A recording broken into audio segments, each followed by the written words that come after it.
Welcome to the Clean Titans channel, where we talk to visionaries and pioneers from business, technology, finance, and government leading the charge to clean up the future.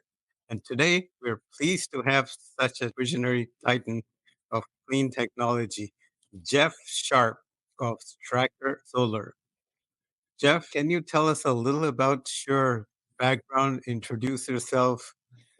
Tell us how you got involved in renewable energy and solar trackers. Thanks, Ellie. Nice to be here. I'm Jeff Sharpe. We are doing Stracker Solar, which is elevated dual axis tracking solar. We're based out of Ashland, Oregon. I'm the founder and CEO.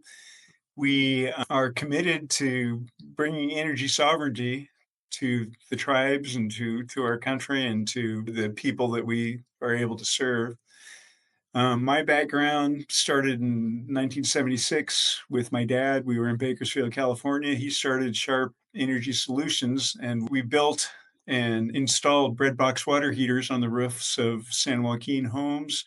They were a preheater to the domestic water heaters typically, and the Carter era tax credits. It was really helping solar move ahead at that period of time, and Dad kept that company for a number of years. It became one of the oldest in California at the time. After that, went off to school, Santa Barbara. We started refining that breadbox water heater concept. Used surfboard foam to do insulated boxes that would open in the day with reflectors on the inside and then close at night to insulate the water that had been heated. Ended up with pursuing physics, got a degree in physics, went back, got mechanical engineering, pursued that through a bunch of different engineering avenues, became a professional engineer, focused on structural engineering for a number of years.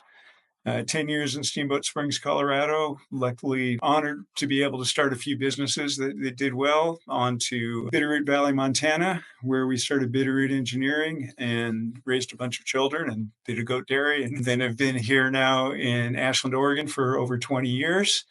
We were doing energy work for the Oregon Department of Energy for their schools program and also in California for their Prop 39 program, and we're able to start putting solar in some of the schools.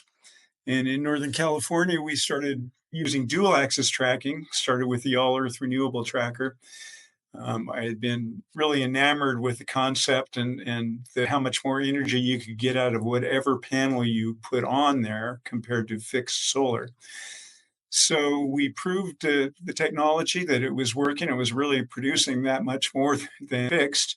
And we were in Granada Elementary putting in an installation of 3 trackers, and we had to fence off part of their playing field. And the light bulb came on. And we thought, boy, if we can put these on top of a pole, we won't have to use fencing anymore.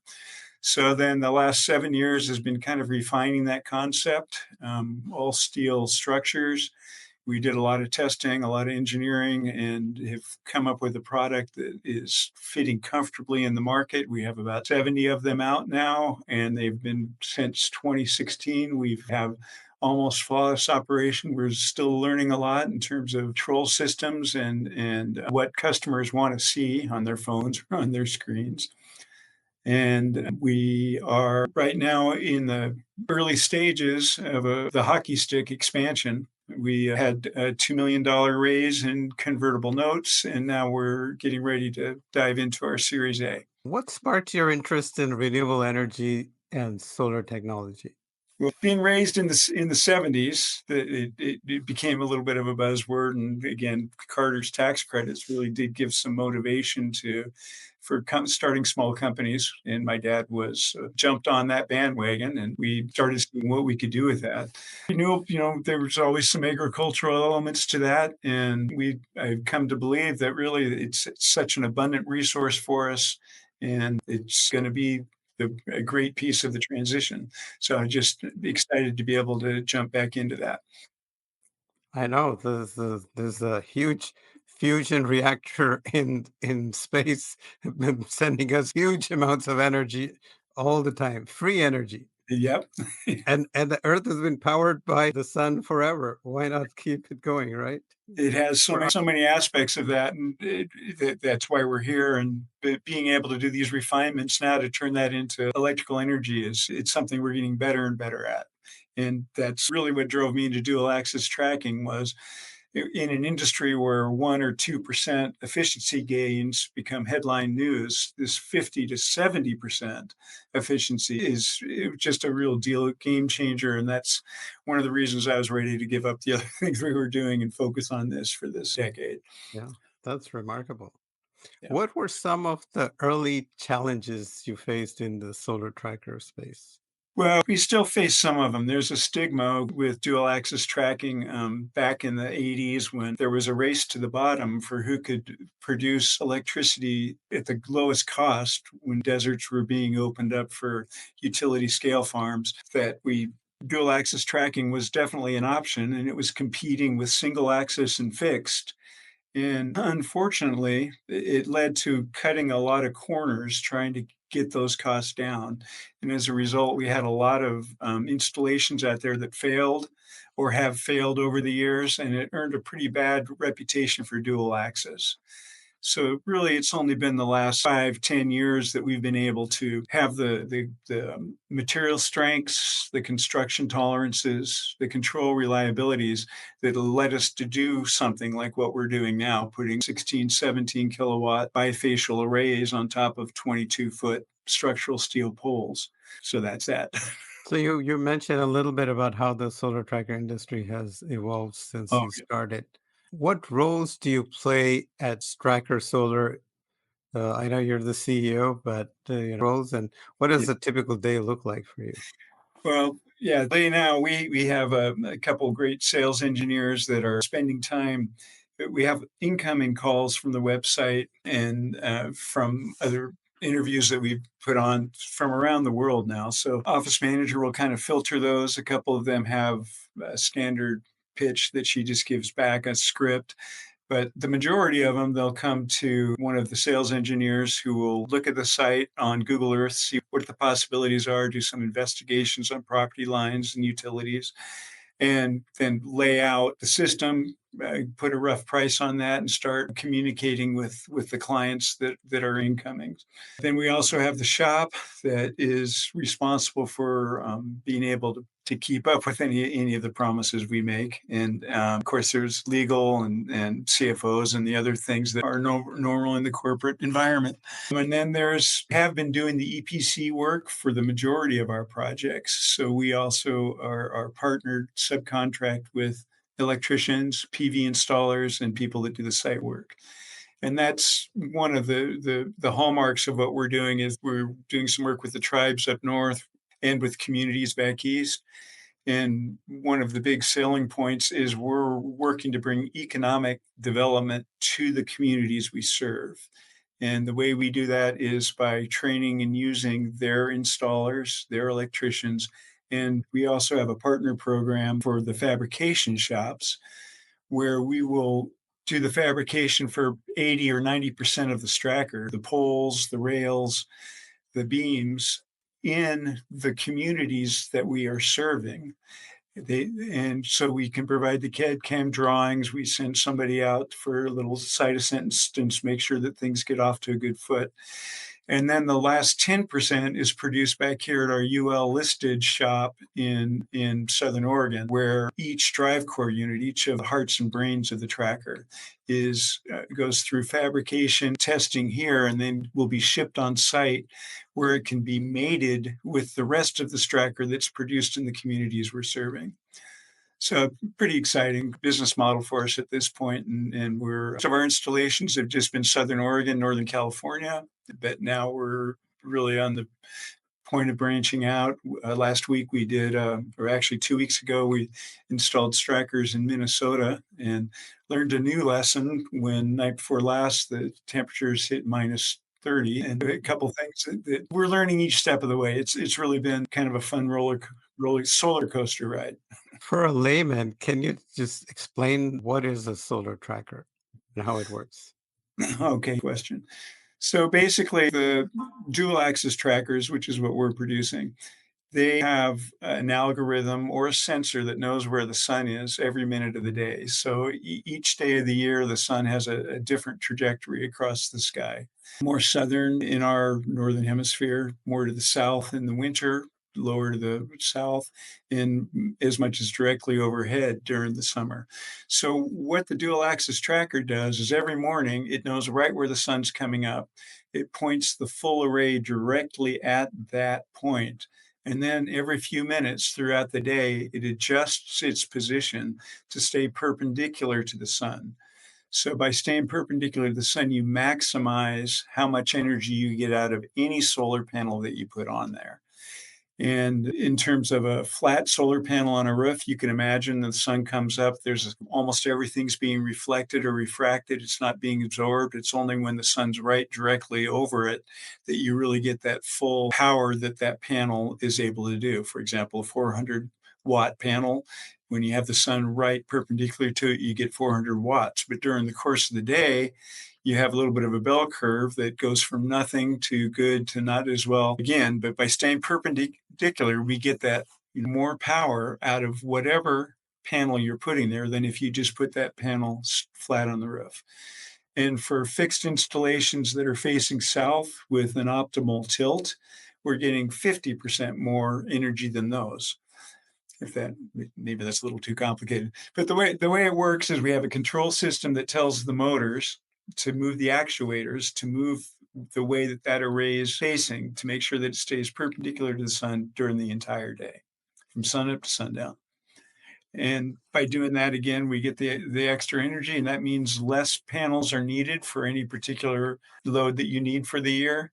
And so that's less mining, less transportation, less disposal costs down the road. And as a result of that, the lowest embodied carbon footprint per kilowatt hour produced of any PV system.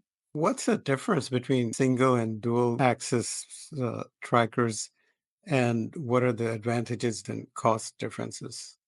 Right. Well, that gets kind of complicated once you put in cost differences, but we'll address that a little bit. So fixed trackers just sits in one place all day long, and the sun comes over the top, and it's optimal only a little bit. Single axis tracker tracks from the east to the west, so it doesn't take care of the north south part of this as well, but it still gets about 30% more power than it would if it was fixed. So single axis has become the standard for the industry, and they've gotten very good at how they do it.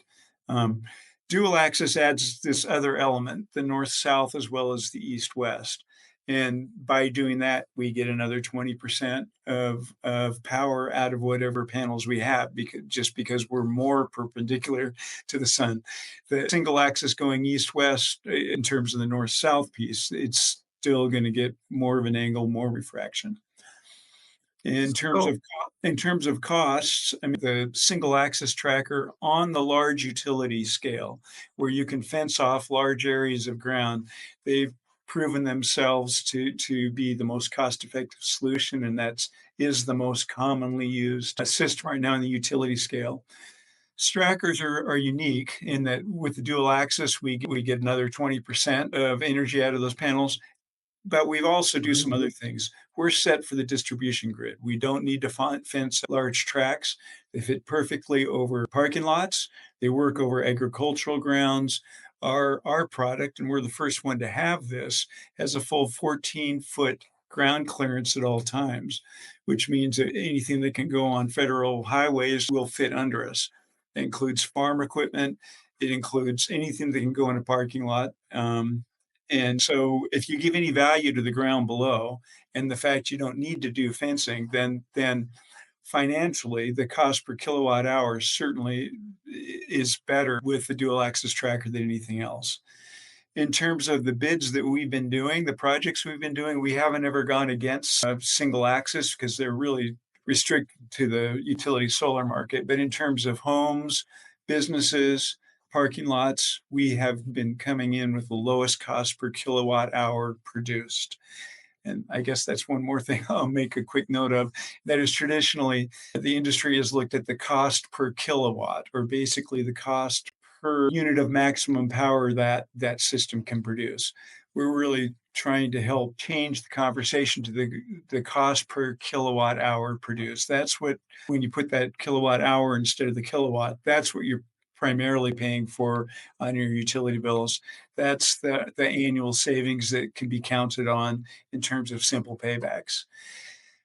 And I'll give you one more thing, I guess, on finances since we're there, and that is the solar industry has been driven for years by the federal income tax credit, the FITC. And just last year, they added provisions for cash in lieu, meaning that cities, nonprofits, tribes can all now benefit from that incentive as cash instead of a tax credit at the end of the year. It turns out that there's a domestic adder to that, a 10% domestic adder. You get 10% more on your credit if you use domestic materials. And fortunately, Strackers, because they are such a large portion of the solar system that will be going in, all Stracker projects qualify for that 10% regardless of where the panels and the inverters come from. So that gives us a little head start on some of these things. The most common financial metric that we're seeing our customers use is the simple payback. How many years until we pay back this project?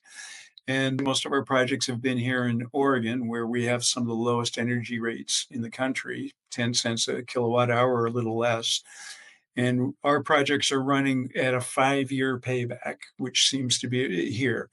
We've got a project down in San Diego, same size project. Everything's the same, but they're paying 38 cents a kilowatt hour. So it's under a 2-year payback in those locations. Wow. Sunnier places, that would be great, as well as for agrivoltaics and parking lots. What are some of the key innovations in solar tracker technology that you've seen or have been part of yourself? I'm sorry, some of the which iterations? Innovations in solar trackers. Oh, innovations. Gotcha. Yeah, we started back in the 70s when Steve Baer and ZoneWorks came up with a single axis tracker that worked off of gas cylinders. So when the sun hit one gas cylinder, gas would move to the other side of the tracker and it was on a rotation. So that it rotated so that it would follow the sun through the day, which in my young mind, that was really an intriguing thing. So I kind of carried that forward to tracking solar. It has a lot of potential. Of course, the modules are getting more efficient. One of the big facts is that we have a lot of diodes in the tracker now. So it used to be if you held a business card over one cell, it dropped the panel output significantly. But now with the multiple diodes, it only does one of the internal strings. Maybe this is a little technical, but it's been a pretty good innovation in terms of losses due to shading. Of course, the cost of the system of PV modules and PV systems in general has been incredible, and how quickly that has dropped. I guess I'd add here that batteries are on that same trajectory now at an even faster drop than the PV was in the last 10 years.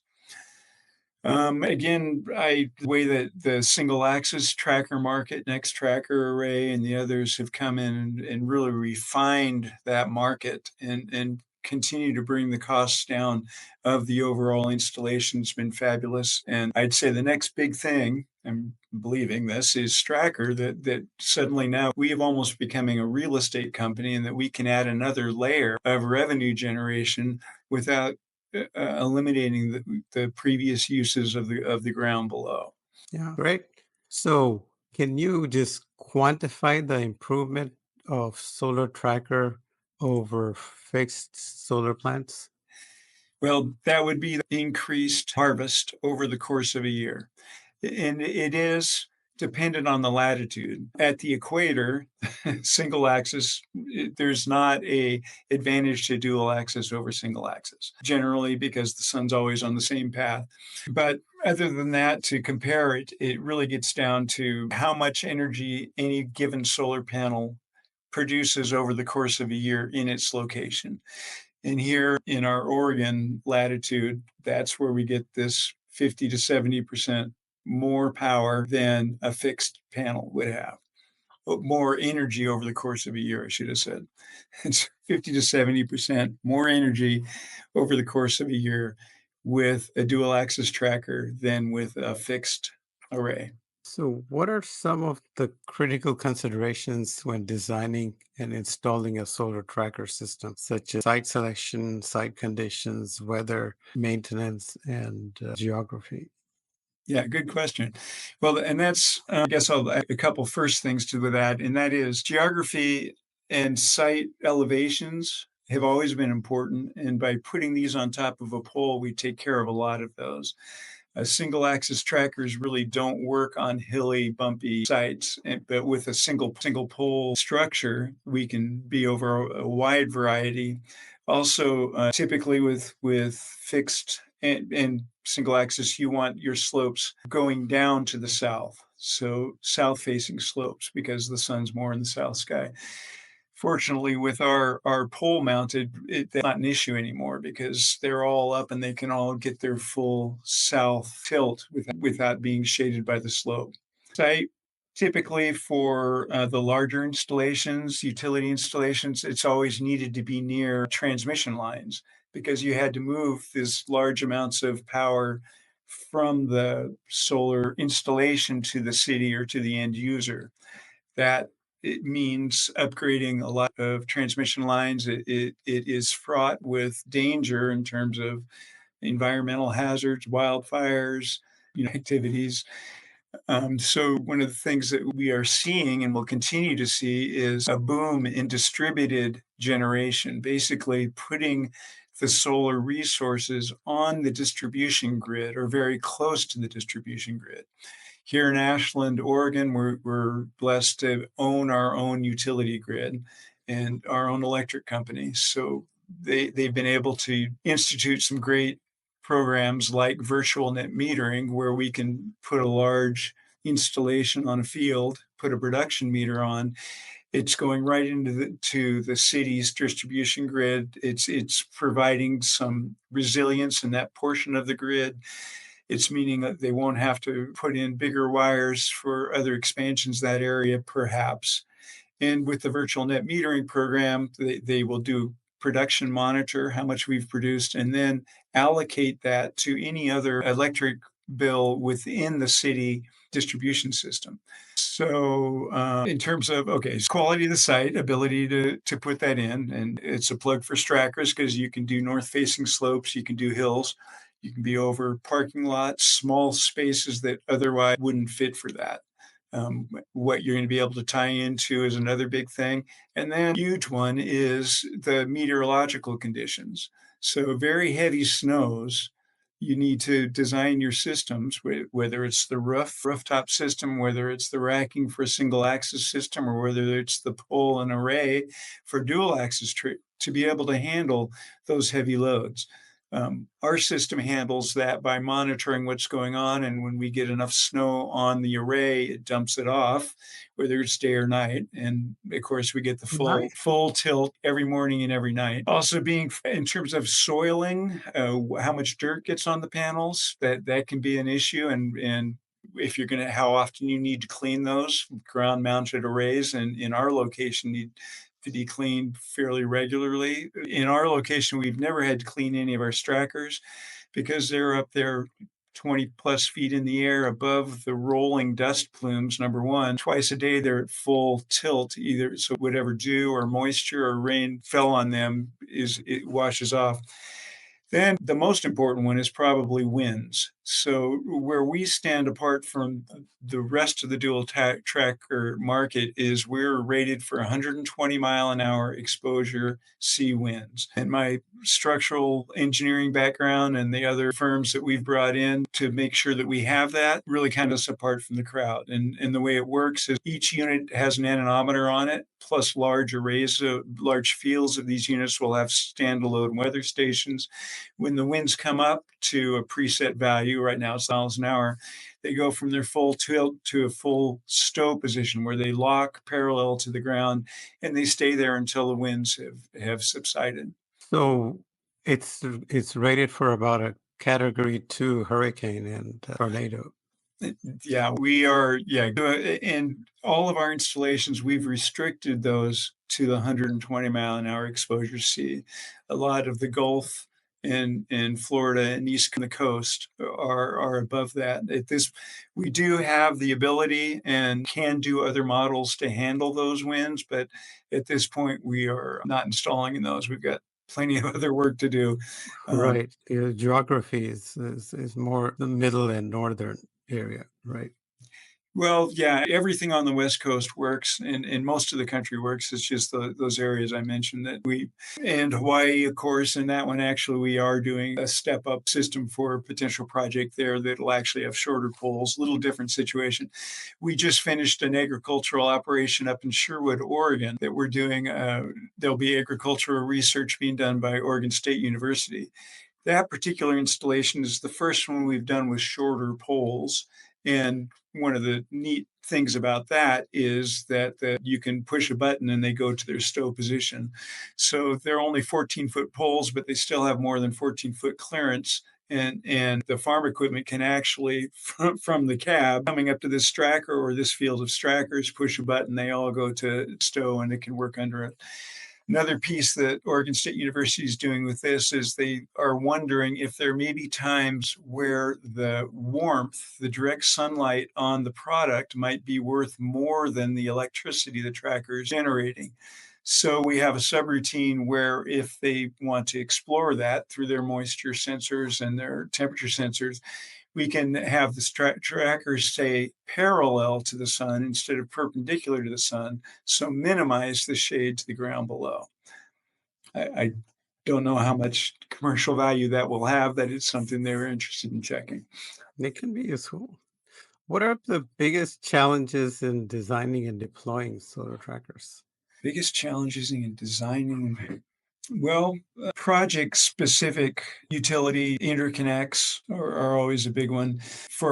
In our case, there's planning issues as well, although most of the cities that we've been dealing with give an exemption for the height restrictions. Is that little bit of a stigma that we talked about the reliability of dual axis trackers. And fortunately, we've really been proving that this is something different and new and has the robustness that's needed. And then there is the transportation costs, the procurement of solar modules and inverters, just being able to work all those pieces out, which is what EPC contractors do, I guess. So being able to have a community that sees the value in solar and in the energy transition that we're on, that'll help with policies to help make that happen. And for us, being able to have shops and contractors in those locations that also have that vision and want to, install the best possibility for their community. And there's the media too that looking for positive reviews, and that comes from, in our experience, being able to prove, being able to look at the data, look at the meter readings, look at the energy savings, and see that this isn't something that's been overblown for sales, but it's something that's really happening. And you have to get a crane to the site to put them on, right? We think we have some construction videos on our website, which is Stracker Solar. And typically, it begins with you kind of what we do day to day. We have a client that comes in, they have a project, we do a preliminary design on that for them. Once we have buy-in, we do a contract with them, and we will hire a professional engineering firm to do the plans, get our submittals going. At the same time, we will be in the community meeting the potential subcontractors and developing relationships with the PV installer, an electrician, and a foundation groundwork person, and as well as a fabrication shop. And then we work to bring that economic development to them and help enable that community in these emerging technologies. Once the shop has followed our plans for producing, welding, painting these units, and when they're ready, and we have our drive core units that we've produced here in Southern Oregon, we'll all meet together on the site. And I guess first the site work guy will have put in the foundations and the conduit, and the electrician will have got us set up with our wiring and our interconnects. But then there is a day where we all meet on site. We bolt up the frames that have been produced in these shops. We bolt in the drive cores, which have come from here.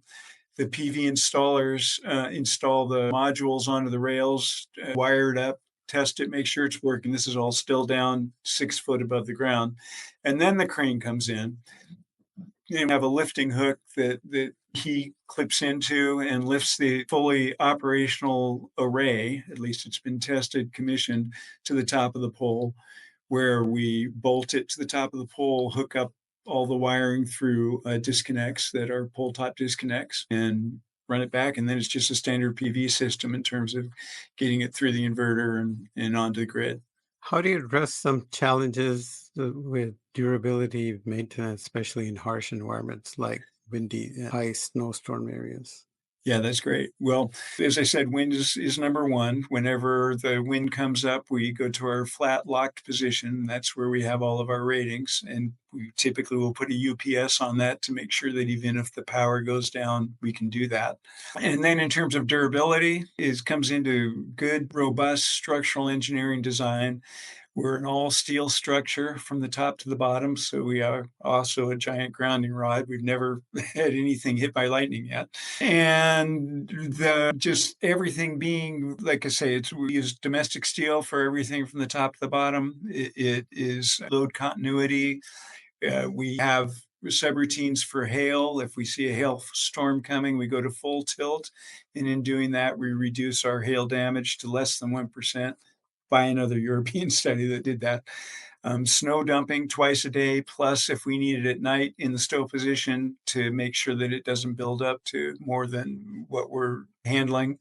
And yeah, construction, good quality control. And we've been of utmost importance to us that we don't have any structural failures, so we don't cut any corners and we don't apologize for the higher price. We're still doing, like I say, 5-year paybacks here in Oregon and 2-year paybacks in Southern California.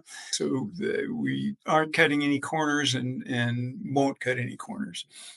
So the UPS has enough power at night to get rid of the snow if a lot of snow builds up in a nighttime snowstorm. Yeah, typically each unit has have an AC connection for the control systems. A lot of times a lot of our installations have lights as well. You can also can hang an EV charger from there, and those will have their own AC circuits going out. The UPS is just primarily if the power does go down wherever it is, it goes to its stow position. If it's in a heavy snow, yes, there's enough left in that UPS to put it back to a full tilt position where it can lock there. Trade off between the wind and the snow in that situation, and that's a real time decision made by the controller. What are some of the emerging trends in solar tracker technology that you're excited about, such as machine learning, AI integration, smart trackers? Yeah, well, it's really pretty simple. We don't have a whole bunch of AI decisions to be made. Get the algorithms. We know what we're going to do given this situation. If we have to make a choice between wind and snow, for example, there's not a whole bunch more. I'm sure there are things to do. I'd say in terms of the biggest innovations for us, we feel like we've already done the structure. We've already proved the longevity of this. We use 24-volt motors, so it's all low voltage up on the pole top in terms of controls and actuators. We don't use any hydraulic systems. We don't use any linear actuators. We do everything with slew drives, all steel slew drives, and low voltage motors. And I'm sorry, I think I lost the question there. I think you've covered it. Okay. Do solar trackers contribute to reducing levelized cost of energy for solar projects? Well, the number one thing they do is they open lots of ground. The elevated solar tracker, our elevated dual axis tracker, opens spaces that were otherwise unusable for solar. Parking lots, picnic grounds, school grounds, other places that would have to be fenced off and use the other loose. So that's the number one thing we do. Also, then we're doing that at the lowest, as I mentioned earlier, carbon footprint per kilowatt hour produced, because we're maximizing what can be got out of each one of those solar panels. And it's just that distributed generation piece that we can line these up and not have to worry about transition lines or large fields fenced off from other natural uses. You're making sure we catch every photon we possibly can for the Yes. solar panels. Are there any misconceptions about solar trackers that you'd like to clarify? Just the reliability, and that was a big piece for that we wanted to prove we could do, that we could build a tracker robust enough to handle the highest winds, to handle the worst case seismic events, to be able to deal with heavy snow loads. And that's something that the competition, the other dual axis trackers aren't able to do reliably, and that historically dual axis trackers have failed in. So I feel like we are being recognized. We have our UL listing, our patents pending, and just a cadre of really happy customers that we see it. They see it working and they see the reliability. They see that they're really getting every kilowatt hour that we've been predicting and telling them they're going to get when we sold it in the system. And they become our best advocates. What regions or markets are leading the adoption for solar trackers and why? I know you're in Oregon, so that's where you have a lot of these, but what other areas or markets do you think would be the best candidates for solar trackers? Well, it's really very wide and varied. We have give you a couple of verticals. One of them is the agrivoltaic market. It's a way to keep farming and actually cooling the ground a little bit. The lettuce farm that we installed up in Sherwood, Oregon, our table, it's called. They were having trouble growing in their lettuce. They needed a little bit more shade, so the partial shading really helps with that. So agrivoltaics is a vertical. Commercial is a big one. Anybody with parking lots, and particularly we're in talks with Lithium Motors right now in terms of car dealerships. And you can see on our website some of the dealerships we've done, and the fact we're all of our installations now are using bifacial modules, and it turns out that the reflection from the cars below is a great reflector. We're seeing about 7% more energy, 7 to 10% energy gain using the bifacials. Other markets are communities. The city of Ashland, we just put in a backup system with EV chargers, bidirectional EV charge level 3 stations at the city service center. We have wastewater treatment plants where we've got three of those, one in El Rio, Ohio, and Petaluma, and in Coburg, Oregon, that for backup systems, 200 kilowatt systems, tracking systems are a really good economical choice for those. Wherever the ground is uneven or north facing, it opens up a lot of possibilities in those types areas as well. How do you see the future of solar tracker technology in the next 5 to 10 years? Good question. Mm. So we're talking back, the 70s and 80s. We're starting to fill our big desert lots or other places that are unusable for anything else with fenced, fixed solar. That has evolved into fenced single axis trackers. It was, primarily decisions. And in fact, some of those fixed projects have been updated and now they're using those same modules in a single axis system. So as fixed move to single axis, I'm confident single axis is going to move to dual axis. It just makes sense that we get the most we can out of each of these modules. And the fact that by elevating these, we don't have to fence off areas and that we can put them anywhere on the distribution grid, I'm believing this is the next big thing in the solar transition. What are some of the key factors driving the growth of solar tracker market? Well, the federal FITC market, the federal income tax for our businesses, that's paying about 70% of the project cost when they get to use depreciation.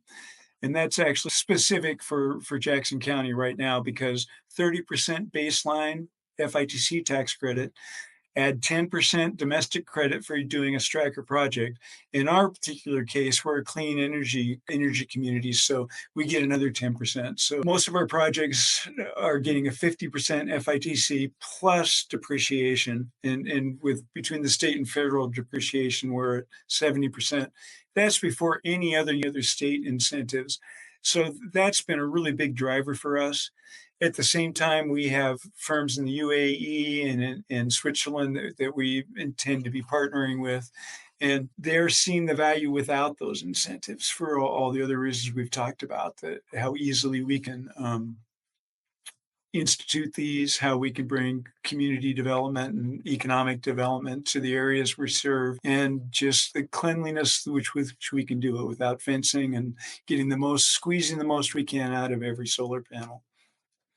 And that's the very important that most businesses don't realize the depreciation advantage of the installing solar. Yeah, I think that's correct. That's a huge benefit. You can write off the whole project very quickly. Yeah. It really improves the payback. So, who are the major players in the solar tracker industry, and how does Stracker compare to them? Well, in the solar tracker industry, including single axis trackers, of course, there are the Titans, Next Tracker, an Array, particularly Game Changer, and some others have come in, and they have excellent products. In terms of the dual axis, there's really we are kind of in a blue ocean here in terms of elevating the dual axis tracking. Out of New Hampshire is All Earth Renewables. They've been around for a lot of years. They've done a lot of installations. I was a distributor for them at one point. Them and Sun Action Trackers, and now Mechatron. There are some competitors out there. None of them are really offering the robustness and the wind certifications and the UL listings that we're carrying. So we do kind of well, do two to that. One is I feel like we are believing we're in this market on our own at this point in terms of the elevated part of this. And the second part of that is it's going to take everything we can do. So there are great applications and places for all of those companies, and wish them success. And it's going to take. We have a whole lot of solar tracking to do to make this transition real. So we're welcome all comers. What are some of the key challenges and opportunities facing the solar tracker industry today? Policy, number one, a normalization, number two. In our case, we have a product that is really big, by 24-foot array articulating on top of a 12-inch steel pole. And that people aren't used to that, just like we didn't used to be used to the idea of wires going between poles over our streets. That's become normalized. I expect that becoming a little more normalized in our neck of the woods as this happens. But okay, so normalization and investor-owned utilities, and the pushback from investor-owned utilities is the biggest I don't know barrier that we've had, and so I guess we just have to do what we can do to, like I said, we're really blessed here in the city of Ashland that we don't have to deal with that. And I know the electric co-ops and the municipally owned utilities are there to serve their people, their cities, their customers, instead of investors in faraway lands. So that's be something a barrier we need to find a way around. How has the supply chain and manufacturing landscape for solar trackers changed in recent years, months, weeks, days? Yeah. Well, we've actually, on the scale that we're dealing with, we haven't really had any supply issues. Modules have been available. We've been able to procure bifacials in the sizes that we use. Currently, we're up in the 600-watt range for 28 modules per tracker. Inverter companies have been good. Batteries are getting better. Steel prices have been a little bit of a roller coaster, but not deal breakers by any means. I'd say the cost of our finished projects has been pretty steady with inflation over the last 7 years. So there is be concerns with things coming up and on larger scales, but at this point, supply chains have been pretty clear for us. What are some of the typical costs associated with solar tracker systems, and how do they compare to fixed systems? What are the ROI timeframes for different types of projects, applications, agrivoltaic? I know you mentioned a little bit about general, but if you can give us a little more details. Yeah, well, the ROI, again, there's so many ways of quantifying that. So LCOE, we just finished an LCOE calculation. We're doing a project at San Diego State University, and we've coming in at about 8 cents a kilowatt hour. So it's it's than a lot of the other things we've done. This is a difficult north facing site, but the one that across our segment of the industry is that simple payback. And how many years is it to pay back this system I had to put in? And from there on, it's going to be just train. And so we're seeing that really the deal maker or breaker is about that 5 year payback in this market right now. I guess that's that for that. How do you work with EPCs, engineering, procurement, and construction on solar projects? Respectfully and thankfully. A lot of really good people out there and very professional EPC firms and design firms. And we are excited to partner and do bigger projects and better projects all the time. What advice would you give to someone considering investing in solar tracker technology or Stracker Solar or tracker projects in particular, individual projects? Nowadays, there are these small online groups that you can just invest, a few $100s in a project, kind of crowdfunding. So, can you go over all of those? Not very well. I'm not much of a finance guy, but I will say that education is key. Learning about what the system is that's looking for an investment, looking at its customers, talking to its customers, finding out did they really get what they thought they were getting, or in our case, better than what they thought they were getting. Understand the market and the hazards with transmission lines, with the costs that can be IOUs might put on top of your electric bill to reduce your savings. And go out, touch the systems and learn all you can about them. That's what at least the investor groups we've been talking with, they've been really good about that. A lot of due diligence.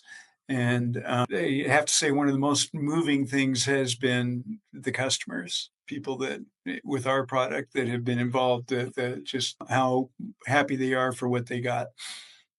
So, are there any ways to invest directly in Stracker Solar?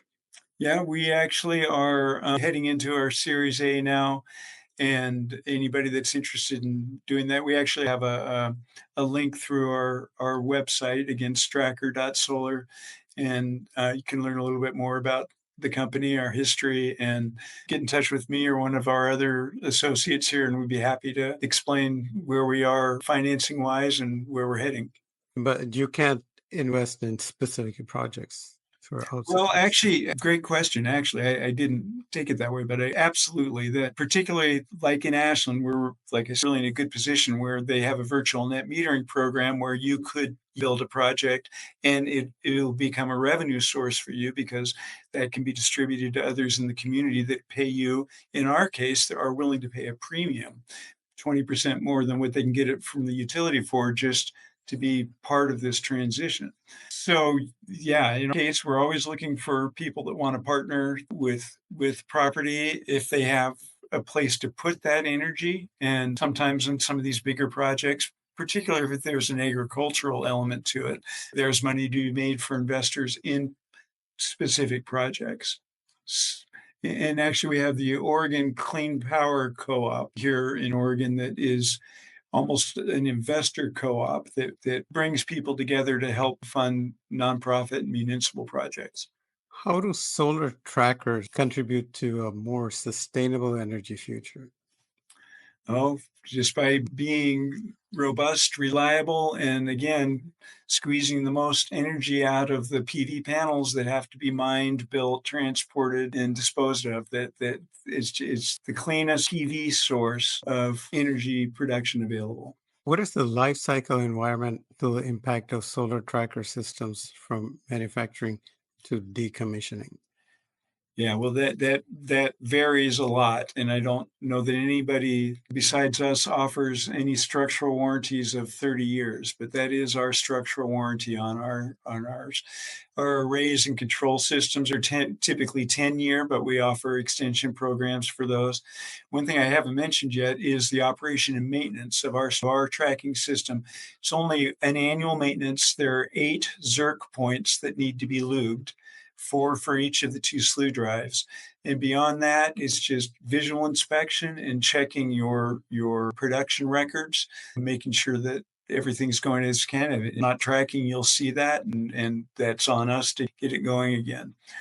So I guess that is another piece I should add to what should investors look at, potential owners look at is, yes, the return, how quickly you're gonna get that money back in energy savings from your investment, and also what are the long-term operation and maintenance costs associated with that, and counting on replacing an inverter after 15 years, although there are warranties that cover that now too. So, So, what are some of the best practices for minimizing the environmental footprint of solar tracker installations?